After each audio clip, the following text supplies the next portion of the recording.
thank you everybody for joining us today. It's been a wild last couple of days and weeks, and I'm so excited to host this discussion about what museums can do to keep their audience engaged, entertained, and inspired in this age of coronavirus. I know everybody's taking a couple minutes out of their day or even this full hour, so I really appreciate your attention, your interest, and overall your passion coming here today.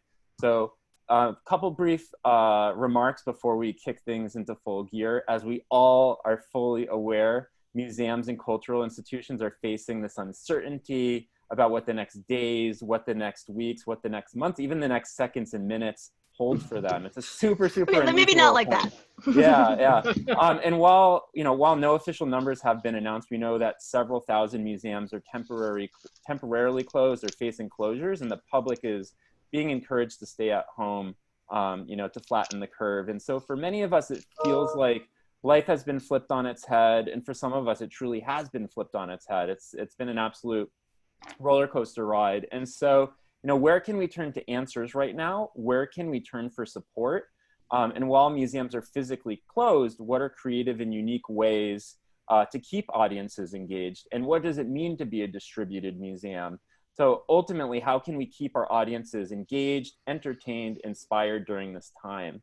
And for the organizations and the public that we serve, we are all here to be a resource for each other. It's been an incredible, incredible time to see the museum community come together and share. We hope this discussion today will help provide new ideas, best practices, and a forum for all of us to stay connected, make the best of these next couple of weeks in light of everything and be the most successful we can. So without further ado, I want to introduce our special guests for the hour. We have Seema Rao, who is Deputy Director and Chief Experience Officer at the Akron Museum of Art. She has nearly 20 years of experience in the museum field with an extensive background in interpretation, programming, digital content development for audiences of all kinds. And many of you probably know her for her work at the Cleveland Museum, where she led research and development on some of the most successful digital projects in the field, like Gallery One and Studio Play. I know that she probably has more Muse Awards and Glammys than anyone else I know. And her work has overall impacted, millions of museum visitors. So I'm so, honored and thrilled to be able to engage in this conversation. Thanks for having me. Yeah, thank you. And next up at bat, we have Scott Stulen, Director and President at the Philbrook Museum in Tulsa, Oklahoma. Scott is the former Curator of Audience Experience and Performance at the Indianapolis Museum of Art. You probably all know them today as Newfields. Project Director at mnartist.org at the Walker Art Center, as well as a visual artist, writer, and DJ. Some of you know him through some of his creative projects like the Internet Cat Video Festival, which is probably getting a lot of views right now, given the remote nature of things, but also really creative endeavors like Artist Design Mini Golf, CSA, community supported art, and other types of creative projects that, barely scratching the surface with that introduction. But Scott, thank you so much for joining us today. Thanks for having me. And lastly, I'm Brendan. I'm Brendan Ciecko. I'm the founder of Cuseum. I'll be your host and your moderator for today's discussion. So let's jump into the questions. I hope we have some good ones, and I hope it sparks some engaging dialogue. So this one, we're going to start with a question to Scott. In a conversation a few days ago, because we've been emailing back and forth and having a couple chats, you mentioned that you formed an internal task force and urged your team to act and respond in, and I quote this, in more creative ways than people would expect from a museum. Can you share a little bit more on that notion? Sure. When everything was escalating last week, and I think we all saw things move quicker than I think I've ever seen anything move. I mean, we went from kind of like thinking partial closure to closure when it felt like lightning speed. But yeah, in all of that, it was like we needed to form a team that could respond to it. And so we took a small team internally here just on Friday, got everybody together within a couple of hours, and basically tasked them with the idea to find things that are quick, things that are cheap, things that can help our community, and things that we can really keep the museum on people's minds when we're going to be closed physically in the space. But the biggest thing is, how do we really think about what people are going to need going forward and be proactive about that? And then anything that generates some dollars out of that and some support for the museum goes to the top of the pile. Or if it's something that basically has very little budget hit to it, because we're very much, all of us have that in mind as well. So the idea is that we got everybody together and we just started riffing on some things that can go forward. And it's only been a couple of days and we already have a whole list of things that we're implementing from that. So everything from curbside pickup of activity kits for kids, to having our shop be able to do curbside pickup of different things from the museum shop, to we have a log cabin on our campus. So we're going to start a cabin fever concert series out there with local I love musicians. that. That's awesome. And so the musicians will be in the cabin performing. We're paying them, so we're supporting those artists that way as well. But we'll be live streaming all of that and having recordings of that going forward. We started a museum from home hashtag, and we've been putting this out to museums to basically do social media swaps. So today's the first day we're actually swapping our Instagram account. And if any other museums out there want to do that, hit us up at Philbrook and we'll get you on the schedule and we'll do it. We're basically doing a show and tell between museums with their social accounts. Who are you swapping with? We're swapping. We're swapping this week. Akron's on the list. You're coming We're up. on the list. We've got dozens already signed up for it. So it's amazing the response we've had. So if anybody else wants in, let us know. And we can do that. We're riffing off of what the Shed Aquarium did with the penguins, and we're letting our garden cats do a museum tour later today. You have a whole cat brand. You stay on the cat brand. I love the cat brand. Live it up. I'm wearing my cat shirt today. So, nice. Brendan, can I answer the same question? Yeah, actually? absolutely. I was thinking about when, so you guys were emailing me forth. I was trying to stay on top of email, so I didn't, but I got to read all the emails afterwards. And I was thinking that Scott's, your cat video thing in some ways is so interesting, because when that happened, that was about the fact that we were seeing digital growing, right? There was all of a sudden this new little world of digital, and we've been doing things on site. And so you brought the digital on site. And it's in some ways now we're about, all of us had flipped. Yes. And sometime around last week, I don't know when it was, so that one group doc that you said, I had started the closure one, because I had to figure out, we were saying, like, when are people closing? And we're a mid-scale museum, and so we have to look at the bigger ones and the smaller ones and everybody. And so I was thinking how interesting the world is that what you have, somebody is right now in some place in this country coming up with cat videos 2.0. They're doing something that's going to just make us all, and maybe it is the penguins. I don't know. They were pretty cute. But there is something happening. And it's because your cat video thing was something where you were allowed to kind of go to something, to do something surprising and different. And for the team, that's what we did. So we had a standing team to do social media, so that we had people from different voices, and we also meet once every other week, I guess. And it's people from all over the institution who talk about, like, what's good on social. And it's because we all read different social, and some of us don't even read social. So they're kind of a nice litmus test for, does this make any sense? And so then we started meeting by email, and we created Google Docs, and we have all these ideas. But it was also this kind of thing where I was like, I'm not vetting it. I'm just making sure it gets on the calendar. But I like that. We're all going to do this together. And that all in has been something I've really been proud of for my team internally, but also everybody on social. All the museum social people have been all in.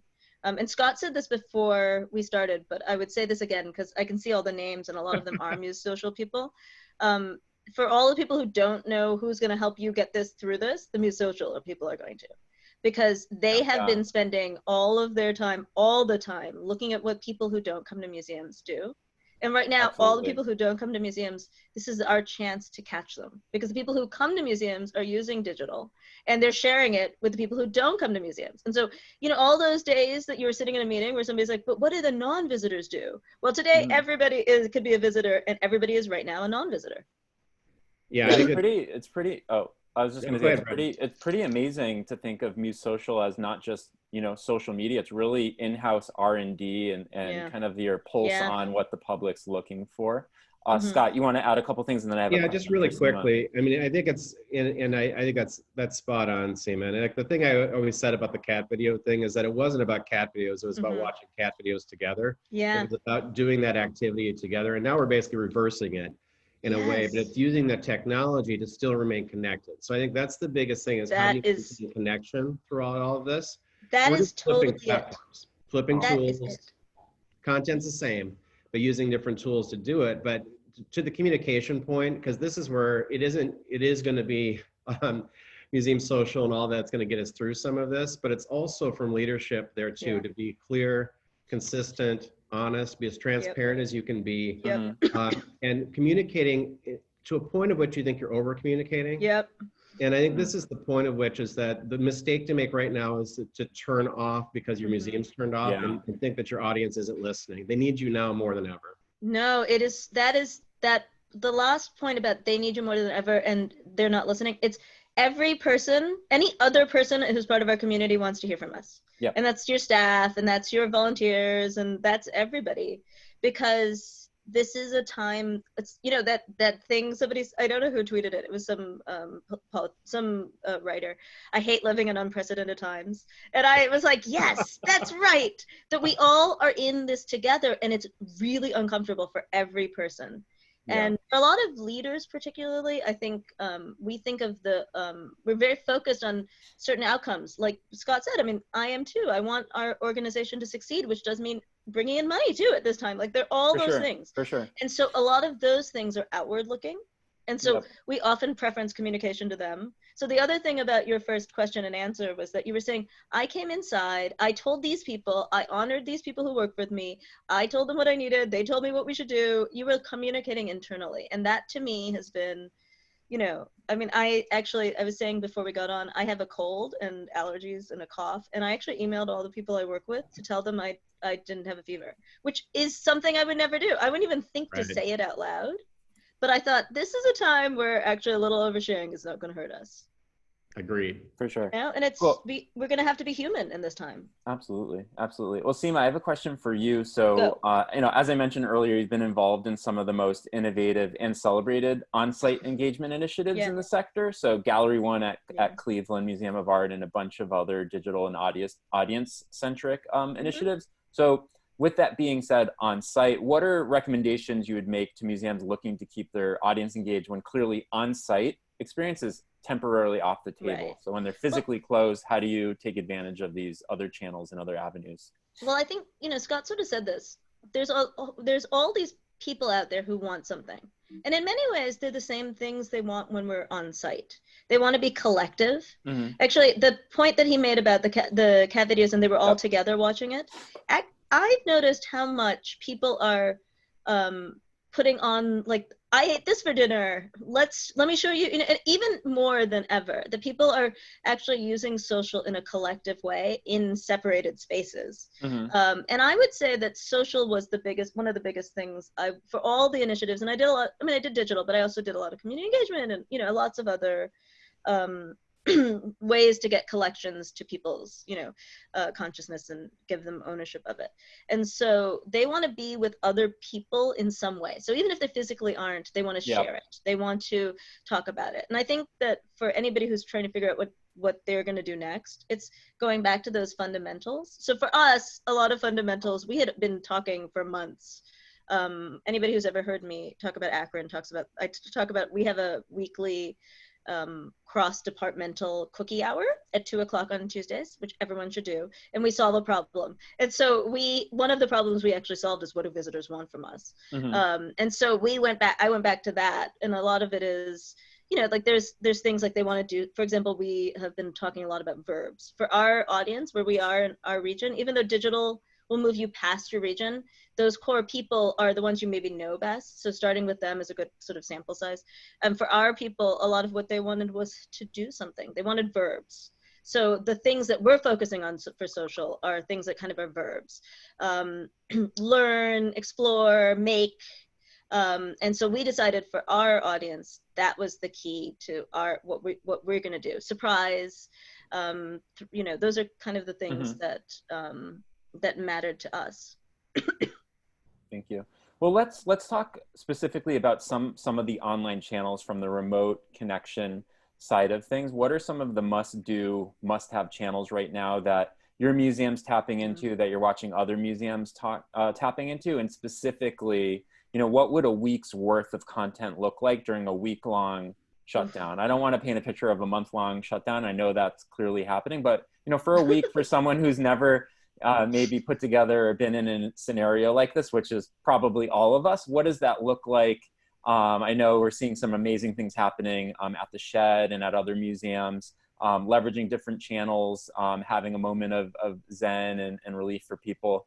So let's talk about what those channels are, and specifically, again, what does that, you know, 7-day, what does that week look like? I do have to say, for both Scott and I, we don't have living collections. And I mean, we really, like, it's already, you know, my museum is a modern contemporary collection that is quite awesome, but for a lot of people, a little bit challenging. Yeah. And I saw somebody from the Shed, you know, tweet out his penguins. And I was like, oh, Rob, you got penguins? I don't have penguins. I don't have cats.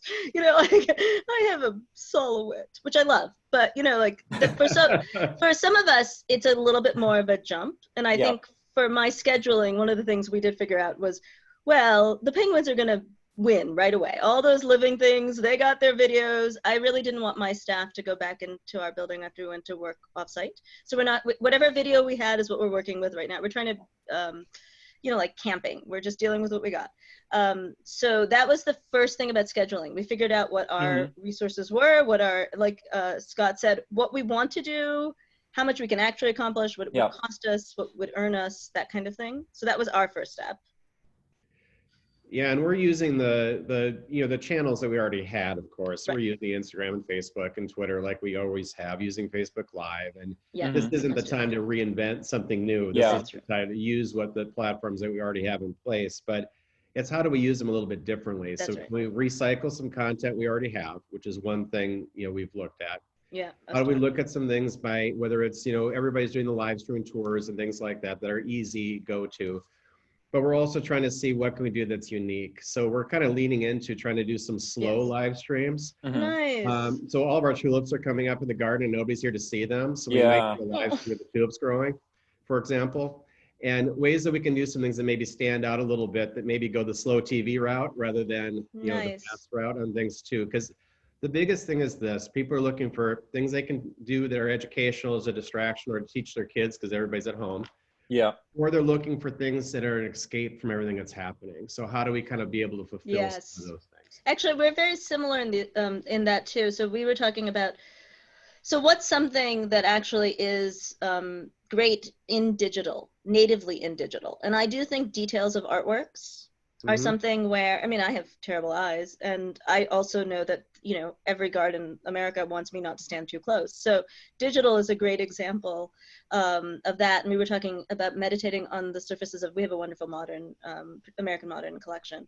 And those surfaces are so polished that the human could do that is amazing. And that's something where on digital, that would be great. We were also talking today about thinking about, you know, when an artist makes a lot of stuff, we can't, most other than maybe like the Broad or something, we don't have a room full of our silhouettes. But putting all of those on digital, allowing people to see kind of a slice of an artist, for example, maybe is something we're doing. So we are trying to figure out what, and Scott's right, this is not maybe the moment to reinvent. Yeah. You know, we were working on a podcast pretty actively, and then it wasn't finished, and it's not finished. We're not going to do that right now because we're not physically together, and I'm trying not to overstress us, right? This is about, I've been trying to say, like, it's a marathon. We have to survive this. We need to be open at some point. So we're using the tools we already have. And the other thing Scott said, which I would ask all of you to do, is go back to your staff and ask them what you already have.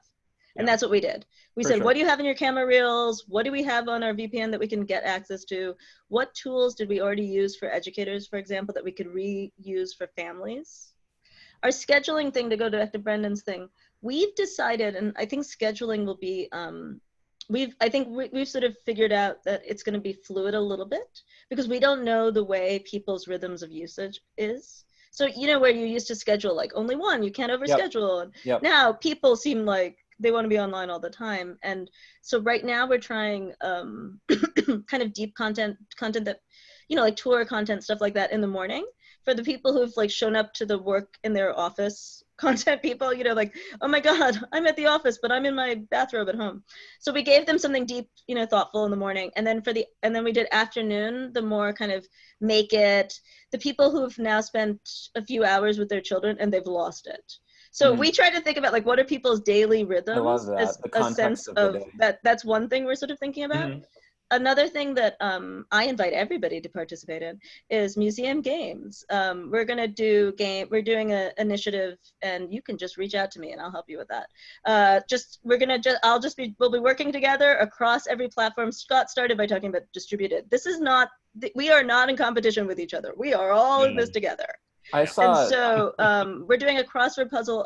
We're doing games like on Sundays, like the Sunday crossword puzzle. We're going to launch one on Sunday with Mar Dixon and lots of other wonderful institutions. But we're sharing some of the work because that's the other thing. This is a huge amount of labor for our teams. Yeah, that's a really interesting point you're making about being in it all together. And I want to take this moment to just add a couple quick bits. There are over 3,000 people on this webinar. Which is blowing my mind. We're gonna have some great games. Thank you. Yeah, thank you everybody for showing up. I know we're 20 minutes in, and also there are some great questions coming in through the comments and Q&A. Cool. I guarantee that we'll be able to answer a bunch of them, but not all of them.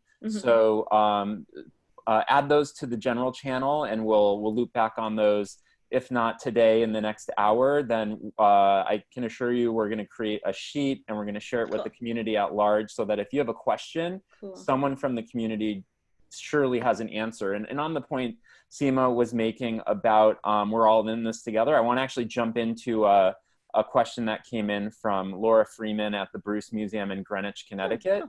So she said, we don't have anything like museums at home that it seems other museums already had in place. Do you think one of the first things we should do is create an FAQ of sorts that has links to things that other museums are doing that they can view and listen to? And on that, is it okay for us to share links and images of collections from other museums? And I just want to add from my side, what I saw yesterday that was really exciting and partially answering that for you guys jump in is, Mass MoCA is one of the largest contemporary art spaces in the world, over here in Massachusetts. And they don't have a true permanent collection. And one of the coolest things that I saw on their Instagram stories was they were giving shout outs to the Williams College Museum of Art, the Clark, all of their neighbors in the Berkshire, saying our neighboring museums have great content.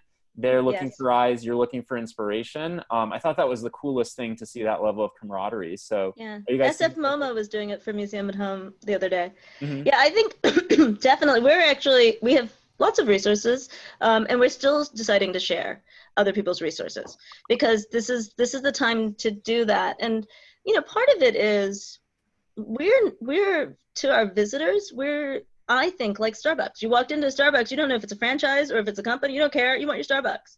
We're museums. We're all doing the same thing. And it actually deepens for us, many medium-sized modern and contemporary museums have one of X. And so why not go? All these wonderful institutions, like I linked to the Met for something. Their online collection. I linked to Smithsonian American Art Museums, the archives of the artists. I don't have that. I didn't interview the artists. Our national institution did it. Why should I double that work, Absolutely. I'm all for sharing whenever we possibly can. We are definitely not competitors. We're in this together. Right.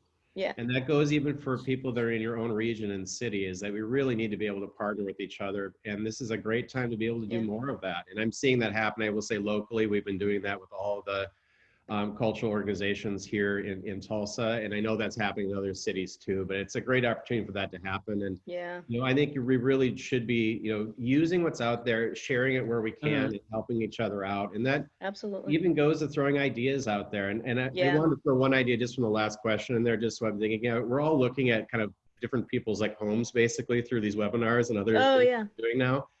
There's this opportunity that we can show off the artwork that's in our own homes. We're there, right? Yes, we're doing. One of our educators, Caitlin, was saying we're looking at how we're gonna have we have a wonderful collection of Ohio artists, and maybe what do Ohio artists collect in their That's homes, it. and looking at, yeah, so we're that's one of the things she brought up. And actually I think I don't know if it came out of all of these things we're already in, or if she just had it innately, but she brought it up in a meeting the other day, and I thought that was a great idea. It also made it, the reason she thought of it, and is, you said, you started by saying we're all in our own homes. Yeah. And I would say for all of us, start with where we are. Yes. That to me is, I you know, love so the that. British Museums, you said I you love didn't have X. Start with what you have. You know, that's the Right. other thing I would encourage you to do. I would guess that you have a deep body of knowledge about your space, or you took pictures when you were in meetings on your phone, or you know, I invited everybody to go to their camera reels. That was the first thing we did. I was like, what do you got? What pictures do we have? Who has videos? You know, what was Yeah. interesting to you? You know, those kinds of things. I bet you have a lot that you don't know you have. For sure. What are, this question's to both of you, what, are there any museums that you're specifically keeping an eye on, or keep an eye on, that do an effective job of mixing education and entertainment in their digital engagement efforts? I know, just like in the last years, I've been really blown away by the work of the Hammer Museum with, you know, the Will Ferrell, and then also the La Brea Tar Pits, also with Will Ferrell. And I know not all of us have a big Hollywood comedian and We actor don't all have Will Ferrell in our backyards, but you know, I think those are obviously examples where education and entertainment have been merged together in an effective way. Because the reality, and I know this has been, you know, probably said a million times over, that, you know, people choosing between Netflix and Hulu and Amazon Prime and other forms of entertainment, and obviously those have their fatigue, and we want that fatigue to kick in, so people, you know, rely more on the educational and the inspirational content. Who are some of these museums? What are some of those campaigns? And I know, Scott, you probably have a ton of ideas on this, just based on the, you know, work that you guys do at the Philbrook right now. There's a lot there. I mean, there's a lot of museums doing good work there. And I do think, though, looking outside of our field a bit is where to look for some of this. And because you're going to see some things there that are even forced to be more radical with it. And I also think living collections, looking there is another thing too, because they have things that are immediately accessible and also are kind of free of the stuffiness that at times art museums are part of. And yes, I would say that. But they're kind of freeing of that. And I think we should be looking and being able to borrow things like, you know, the Penguins is a good model. We keep coming back to.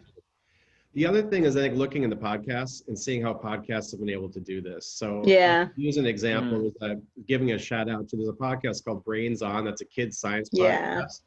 That's based on Minnesota Public Radio. And they just had an episode yesterday about the coronavirus, explaining it to kids. And I had my kids listen to it yesterday. And it was a great way of kind of like what's happening and explaining it on that level. I think we can look at some of those things and really think about how do we borrow from that, and think about how we mix really heavy and really good content while making it consumable to our audience.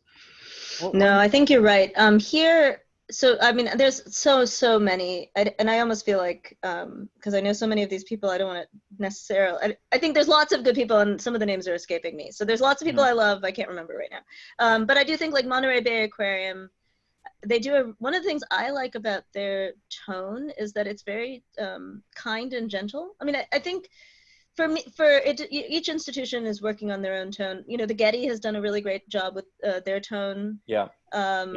Absolutely. I think New York Historical Society does a really good job of bringing you really great surprises. You know, like, you're like, what? I mean, they have what I like about all of those three examples, and I mean, I know that there's so many other people I'm just not thinking of at this minute, but each of them figured out what they have and how they can be them. I mean, like, I can't be the New York Historical Society.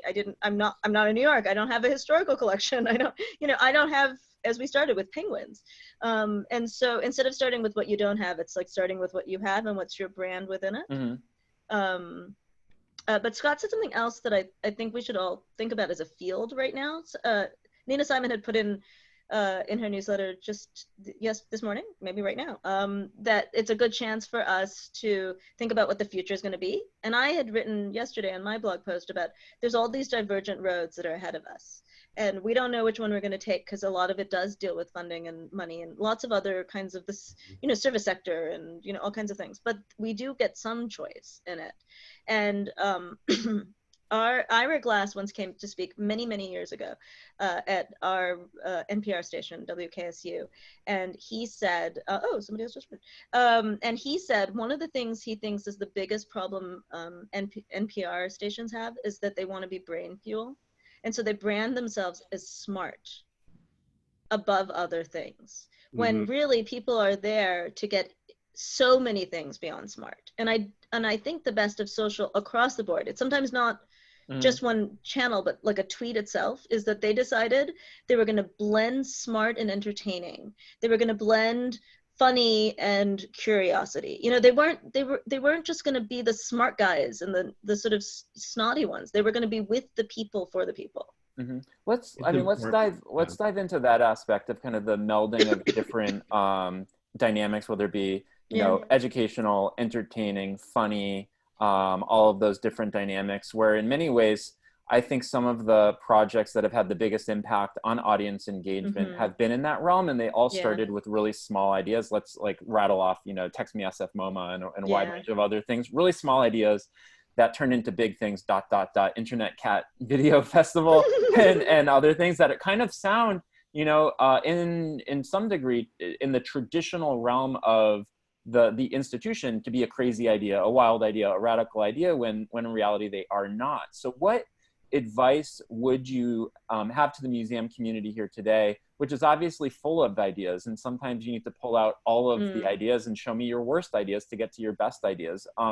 You know, so this community full of ideas of creative ways to keep the audience's attention during the coronavirus, but how do they navigate the pace of the traditional, you know, organization or general sensitivities around how we communicate or position ourselves? What would your recommendation be to that educator, that social media manager, and so on? You got to blow it up. Gotta blow it up. I like it. And hashtag gotta blow it up. Yeah, there you go. So going even back to the, you know, part of the thing, I'll use the Cat Video Festival as an example of it. Part of that was looking at already existing behaviors. People, cat videos already existed. People already watched them. We just put it in a different context. So, and Seema said this several times, it's understanding who your audience is, what do they want, and what are they actually doing instead of what we wish they were doing. Yes, that's the part. And that's so back to that point just a little bit, I think as far as we're dealing with it here in this context, what we're dealing with now, we need to get rid of some of the processes that we normally have in place that don't allow anything to move quickly. We need to make things move much faster so you can go from idea to approval to execution within days, if not hours, rather than weeks or months like we normally run. That's not how museums normally operate. Yes, it's true. Our risk tolerance needs to go way up, and we need to be able to reward things that do work and learn from it as we go forward. So it's a whole different atmosphere, and certain staff will thrive in that and some won't. It's understanding, not forcing people in a place where they just aren't going to be able to operate, but those that can, let's support them. Let's put them in a position where they can run with things in this. And I like to see this as being, it's a challenge, but it's also a huge opportunity to do some things differently. And maybe there's some things that you've been trying to get done or been wanting to kind of like reset or do, and this could be the moment to do it. That is exactly it. This is the chance. We're going to take it. We're going to run with it. We're going to do our best with it. But also we're going to be okay if it didn't work. I mean, right now is the time where our audiences have the least expectations of us. I mean, that is so empowering. That's what we were saying in our thing. We can try lots of things. Nobody, you know, they're all, I mean, people can barely make it through the day because their kids are home with them. So like they're not, we started this before this, that I said in all of my internal webinars, we should be okay with, you know, webinars with people's cats coming in and kids. I mean, it feels like changed. It feels Take like a that blessing. And run with it.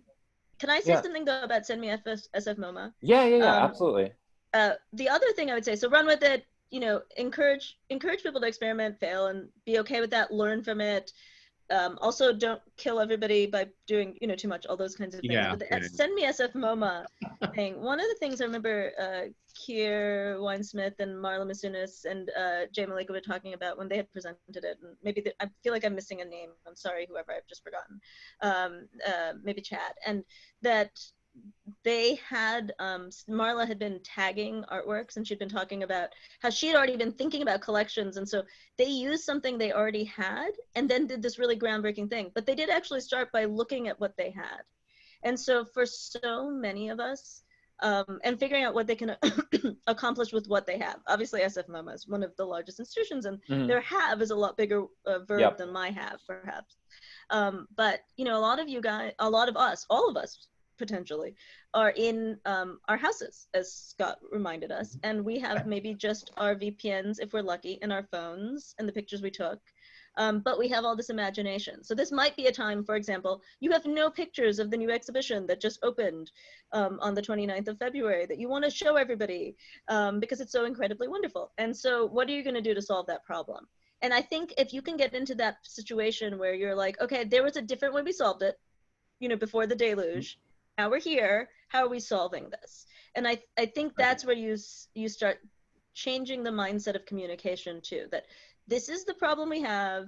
These are the things we're solving for. These are the ways we could potentially solve it. And lots fewer no's. You know, no, we couldn't do that. We couldn't possibly do that because right now there's a lot of opportunity. Yeah. Well, let's talk about kind of the tactical kind of underlying foundation that enables some of that work to be done. We have a question from Jacques Haba from the Nasher Sculpture Center in Dallas, Texas. So he asked, you know, with such an influx towards digital, there will no doubt be other departments that are not used to working with digital tools and assets who will need to adapt new modes of working. What are some good workflows, methodologies, 101s and practices that can help those folks be successful in this time? So I know Jacques, and I feel like he could answer this question better than me, but I would say for us internally, we had been having lots and lots of conversations about communication and how who communicates best by email and who likes to text and, you know, what goes in an email, what's in a meeting. And we'd already sort of been living that this meeting could have been an email situation.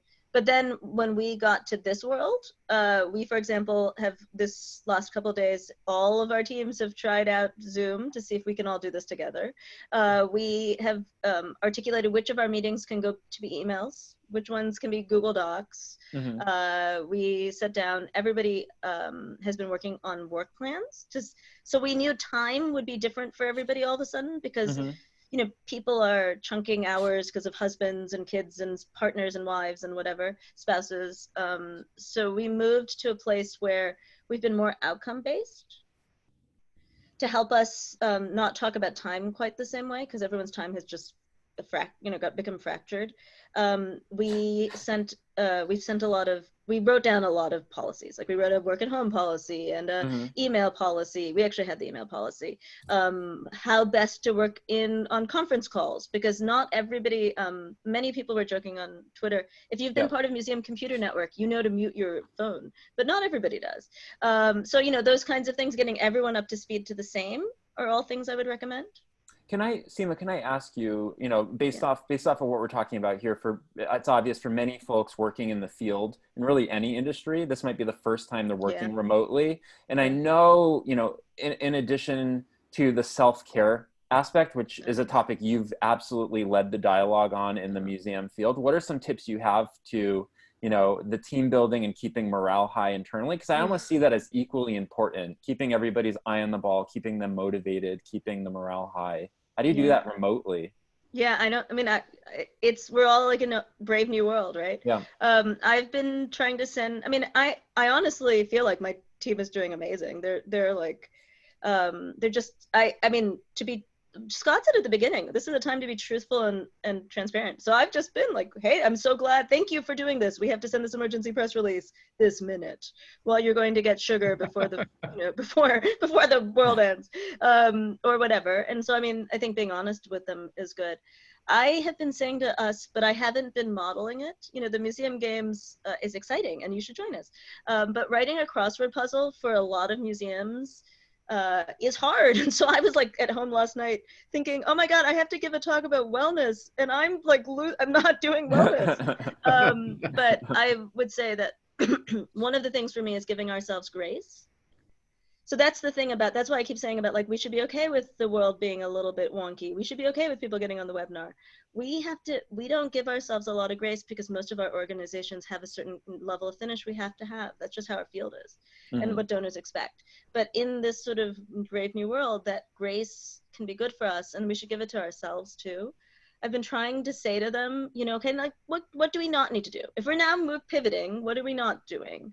And hearing your leaders say that, I have to say I don't remember very many of my managers saying, what are you not doing when I add this task to you?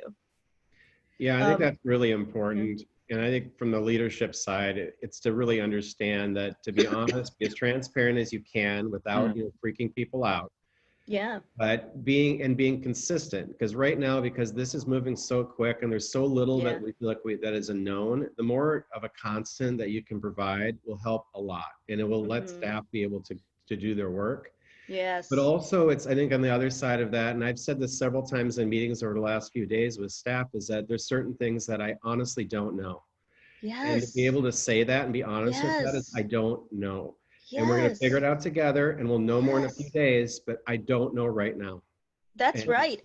Me too. I feel like I said it in every meeting today. And I think also for us, we're on this call, everybody is from, you know, many different countries and many different states and many different regions. And so I don't remember who I was meeting with today, somewhere else in Ohio. And I was saying, oh, what's it like down there? And Ohio's not it's a, you know, medium-sized state.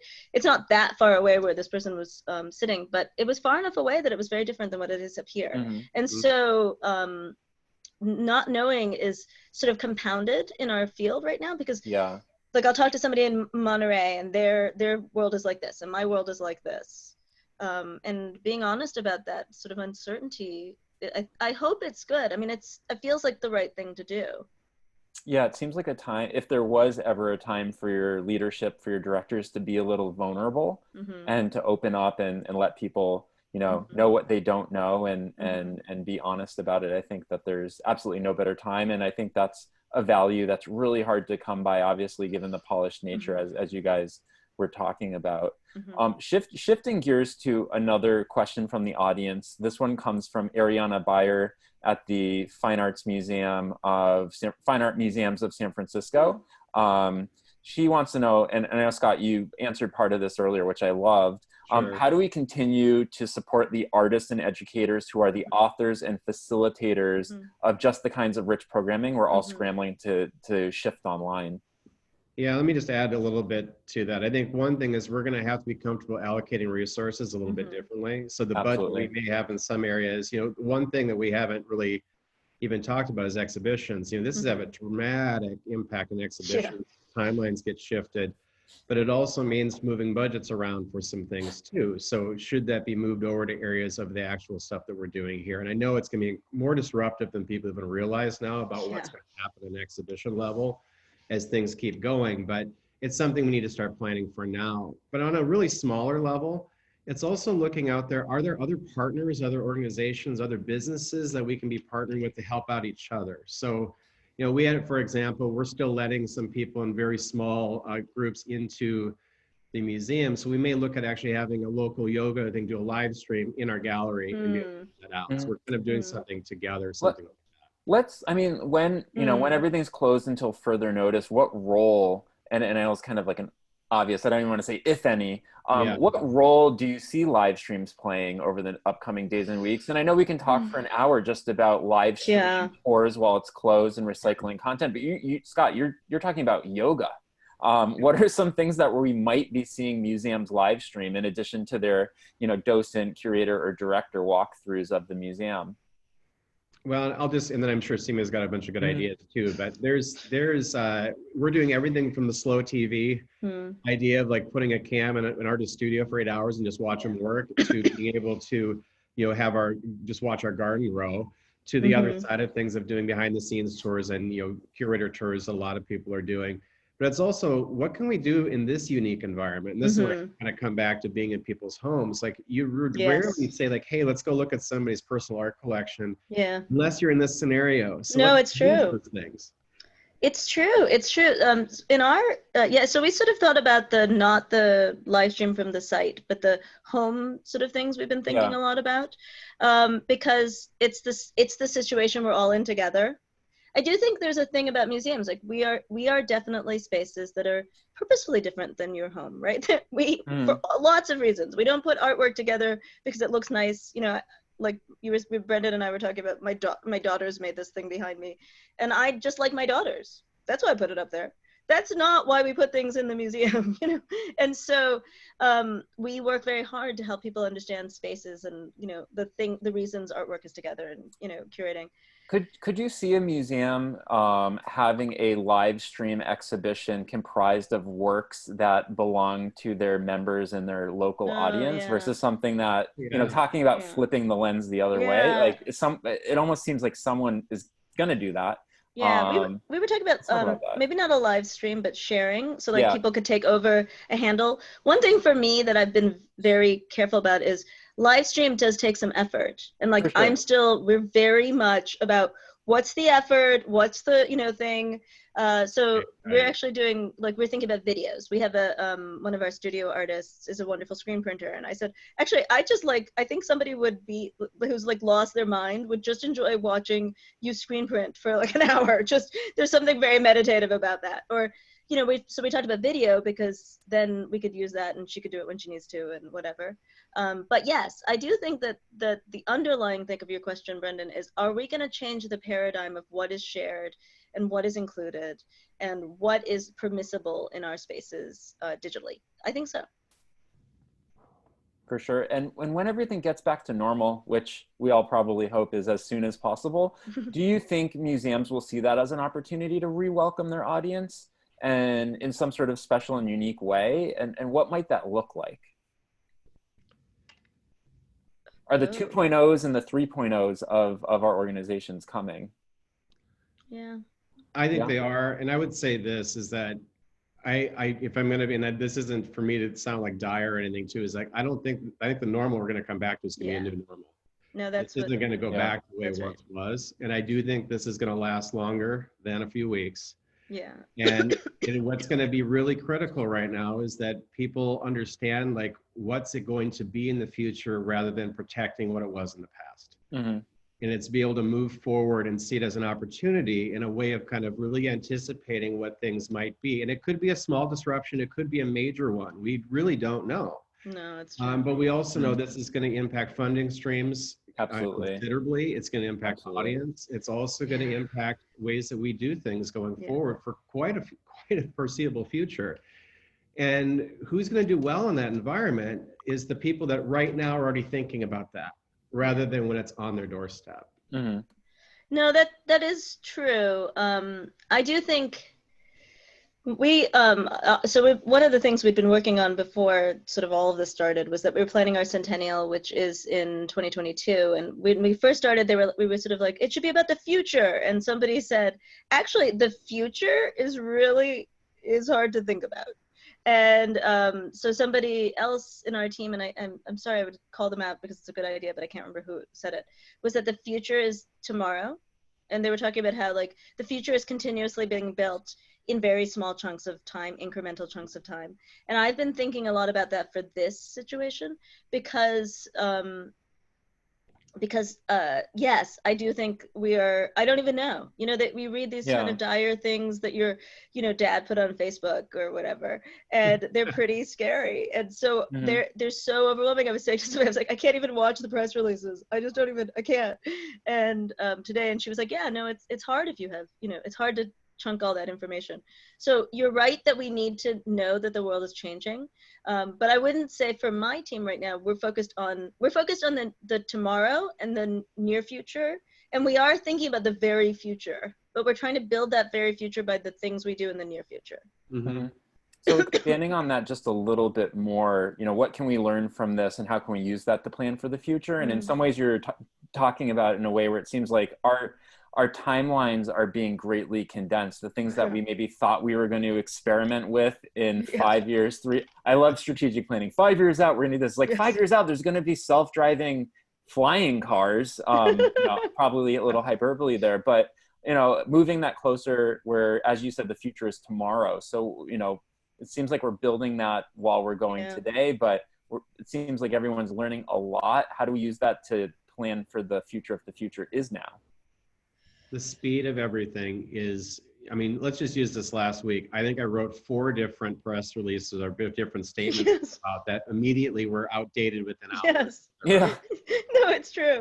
And that just the That's unprecedented speed things are moving at. It also, to me, is this a little bit of a challenge about how do we operate normally that doesn't keep up with that speed.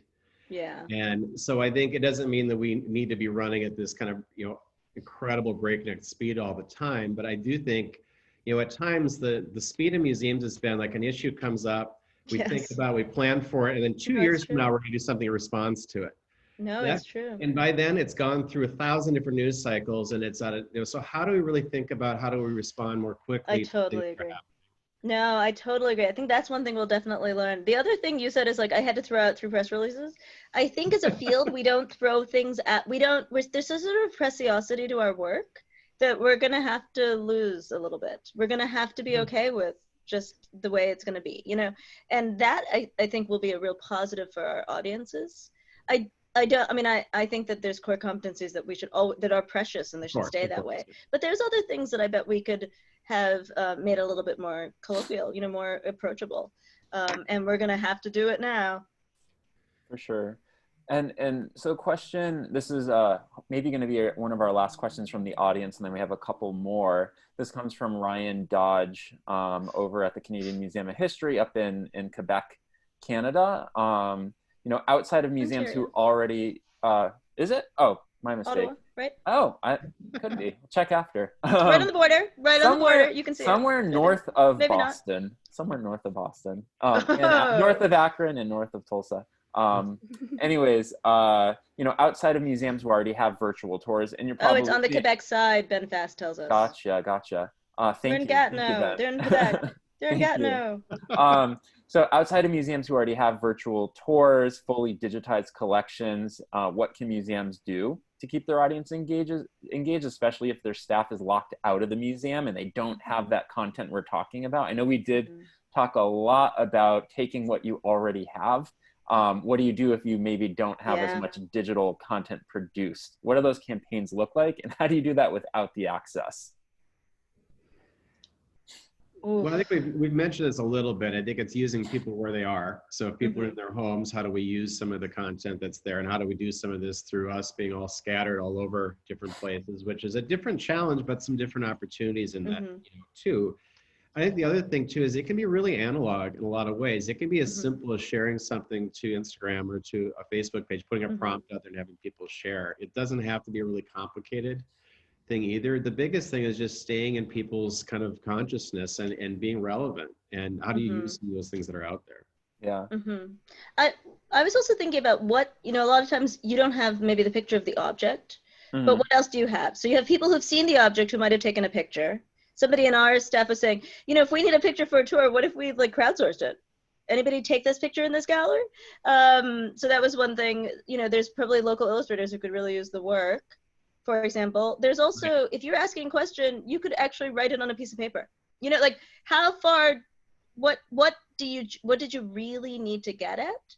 And what can you do that you don't have? I mean, this is, I suspect a lot of we'll see a lot of memes from museum accounts, for example, because it's already out there in the world. Totally. I'm waiting for those memes. And I saw something with little old Macaulay Culkin from Home Alone on the Philbrook channel yesterday or the day before. Really? So it's already happening. Are both of you up for a little bit of rapid fire? I want to get through these 50 plus questions, but I know we'll only be able to get a couple. So let's try I'll rattle them off and we'll try to give quick, concise responses, and anything we don't get to, as mentioned, we'll throw those into a doc that we share. So someone's asking, you know, members are calling left and right asking for extensions on their memberships. This is coming from Lucia Clifton.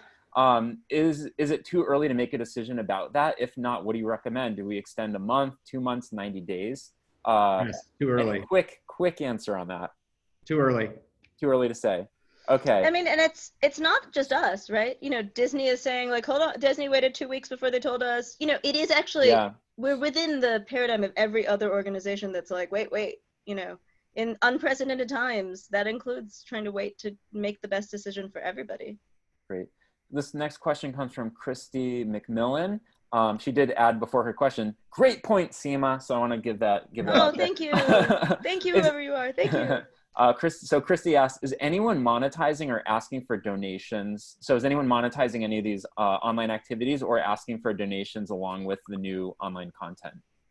Yes, we are both those things. We're looking at ways we can monetize some of the content, not all of it, some of it. And we're looking at ways we are putting campaigns together too for asking for donations actively right now, and knowing it's a really tough environment to do that, but we are doing it. Yeah, we're thinking about ways that we can, you know, museums are places that have to run. They're, you know, they have to pay people and they have to do all these things. So yeah, sure, I think everybody is probably looking at ways they can raise money through digital. That's the only way you're going to raise money right now.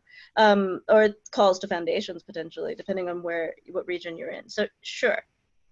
Great. And this next one comes from Gregory Cohen. Shifting gears, I know a lot of what we talked about has actually been broad, kind of transcending art museums or encyclopedic collections, and could apply and does apply to, you know, science centers, children's museums, historical sites and gardens, zoos and aquariums. But this one comes from Gregory Cohen. He said, we're a children's science museum specializing in hands-on learning. How do we translate that into virtual? How do we translate hands-on learning into virtual? Oh, but I actually think you have maybe that's a fun problem. I mean, you can just like I can imagine your educator, somebody, you know, toilet paper tube and a, you know, paper clip, and I mean that seems like what I'm seeing on Facebook. We can't get our hands on the toilet paper. The shelves are empty. Okay, sorry, not that one. That's a bad example. Though somebody just did. I mean, I think that, or you could also potentially share YouTube, like maybe partner with a YouTuber who's already doing something. So you don't even have to have the toilet paper tubes. They stored them because they were hoarding them or whatever. Mm-hmm. I agree with that. I think you're 90% there. All it is about a delivery mechanism. That's it. Yeah. You've got the content.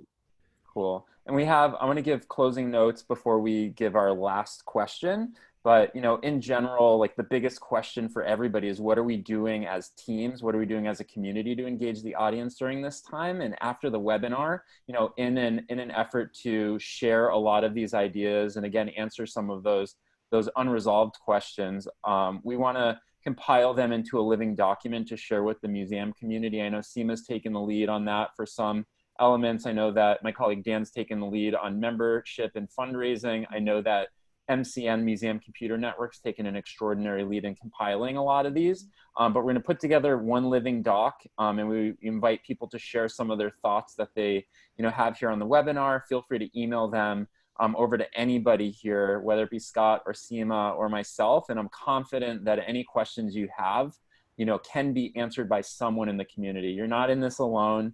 Everybody's here to help each other, and I think that's a truly beautiful and inspiring thing. And the fact that you are here shows that you're taking proactive steps in preparing your museum.